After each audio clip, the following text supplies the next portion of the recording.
Récemment, moi, je peux dire, nous sommes capables d'atteindre un chiffre de 9%. Parce qu'il y a une première estimation, un premier contact qui nous tient avec une autorité au niveau international, je peux donner un chiffre de 9%.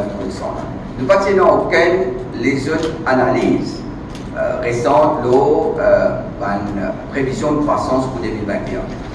Et là, nous avons un dernier rapport, ça nous fait basement, nous avons un dernier rapport là, nous trouvons qui prévoit un taux de croissance entre 7,5 et 9,9, qui fait nous assez optimistes. Pour moi, ce n'est pas une question d'optimisme, c'est-à-dire, après une forte contraction en 2020, nous pouvons espérer un rebond en 2021, mais ça répond là, il peut dépendre de l'évolution Covid et aussi à nos capacités pour implémenter tous nos projets.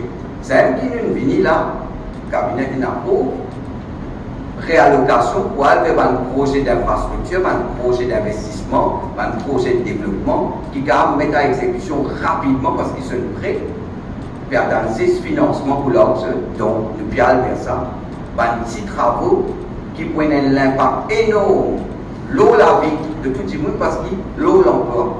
C'est nos priorités. Mauricien, nos priorités restent. Limite pas de défaut de paiement. Évite faillite pour qu'il nous protège au maximum l'emploi. C'est ça une stratégie. Depuis le début, crise, nous sommes venus avec cette stratégie-là qui est en 3 axes et nous travaillons là.